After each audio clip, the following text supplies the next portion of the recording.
Om Swastiastu. Terima kasih atas waktunya.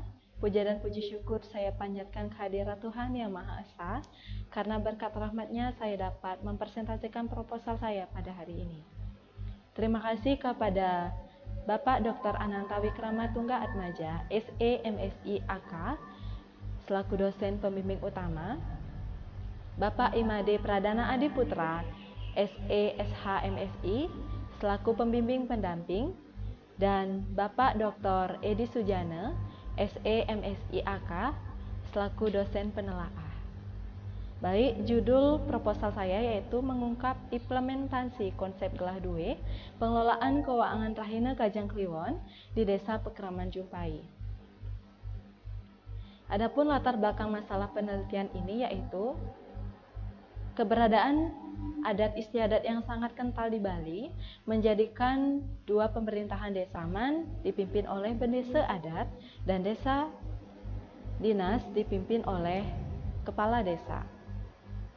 Peraturan Daerah Provinsi Bali Nomor 4 Tahun 2019 Bab 5 Pasal 21 menjelaskan bahwa desa adat memiliki tugas mewujudkan kasukertaan desa adat tersebut.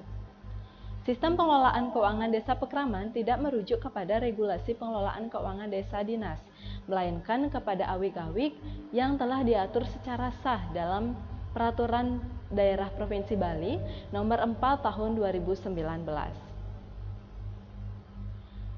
Beranjak kepada keberadaan desa Pekraman di Bali, tentunya tidak terlepas dari tradisi yang ada pada desa adat yang ada di Bali. Tak terkecuali yaitu Desa Pekraman Jumpai yang melaksanakan ritual keagamaan yang rutin dilakukan setiap 15 hari sekali, tepatnya pada hari Kajang Kliwon.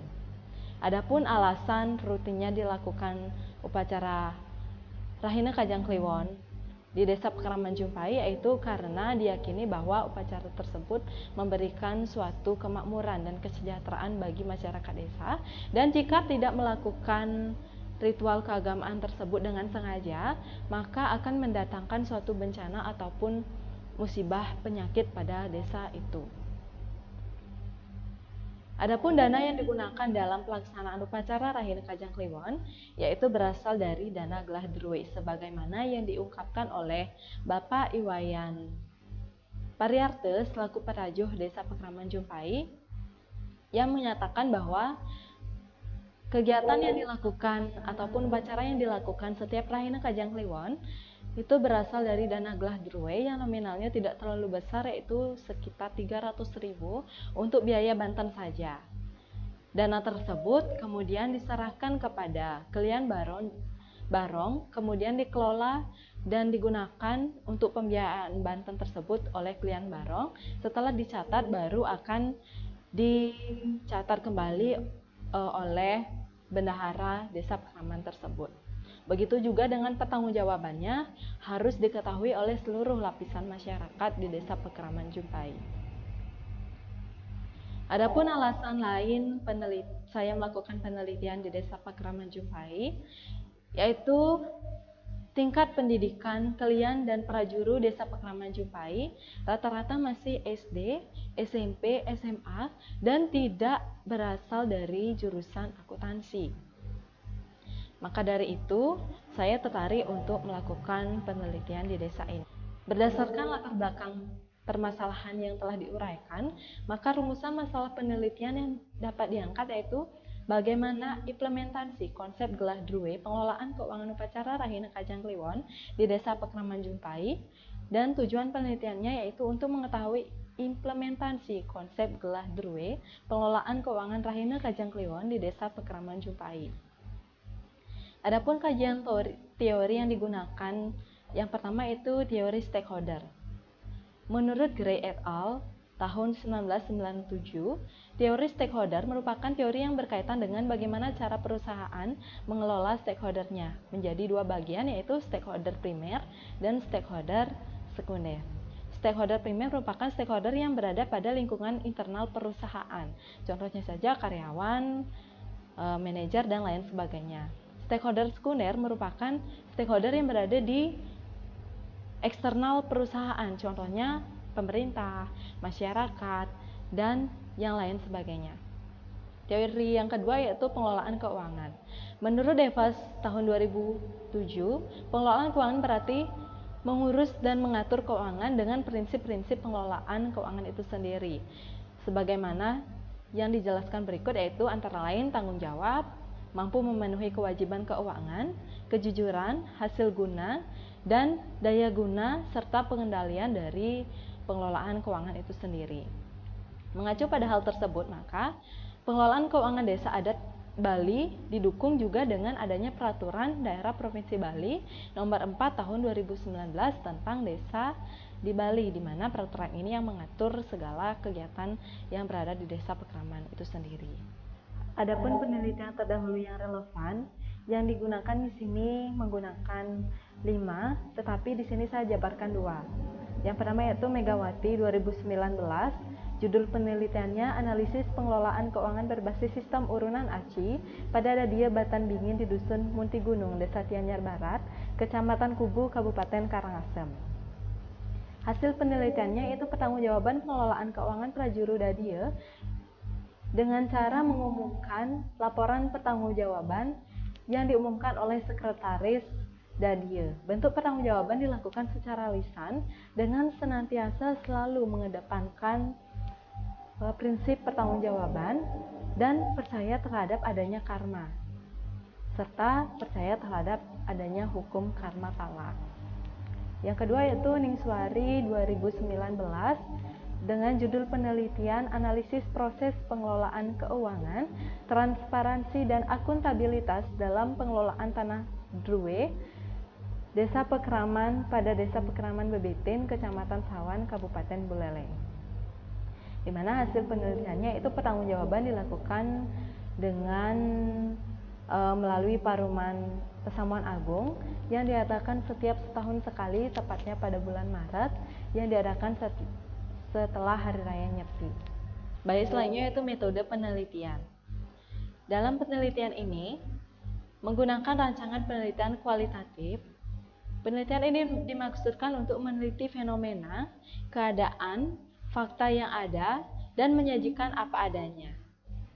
Selanjutnya, lokasi penelitian dilakukan di Desa Pekraman Jumpai, Kecamatan Lungkung, Kabupaten Lungkung. Objek penelitiannya yaitu pengelolaan keuangan Sesolahan Rahina Kajang Kliwon di Desa Pekraman Jumpai. Subjek penelitian yaitu Kelian Banjar dan Prajuru Desa Pekraman serta masyarakat pada Desa Pekraman Jumpai. Selanjutnya jenis data, data kuantitatif dan data kualitatif.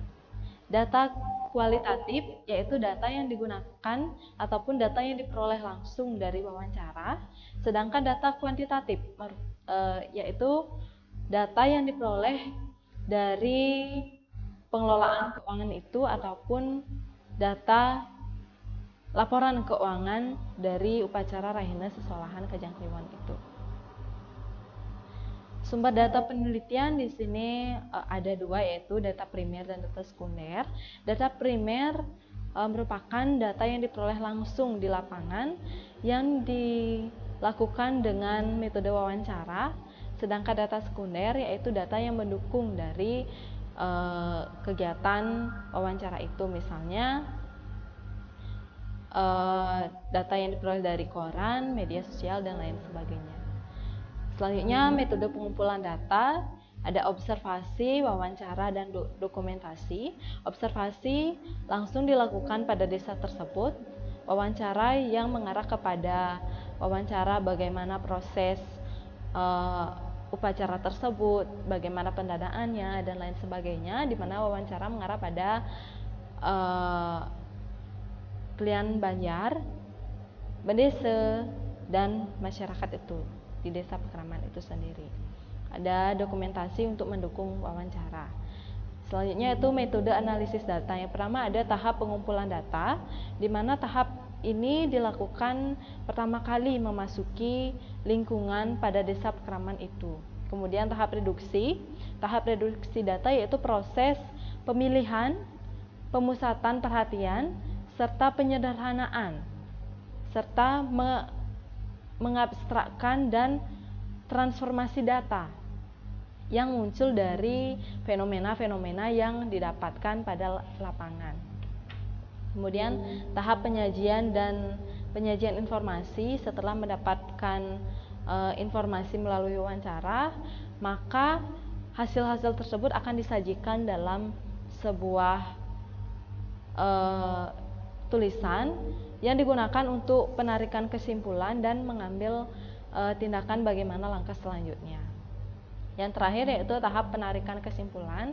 Setelah tahap pengumpulan data, reduksi, dan penyajian data sudah dilakukan, yang terakhir menarik kesimpulan bagaimana kesimpulan akhir dari informasi yang telah didapatkan di lapangan.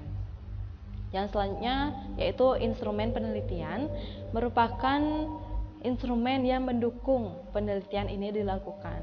Nah, di sini instrumen penelitiannya yaitu telepon seluler. Baik, sekian presentasi dari saya. Jika ada kata-kata yang kurang berkenan, saya mohon maaf. Semoga dapat diterima dan saya ucapkan terima kasih. Om Santi Santi Santi Om.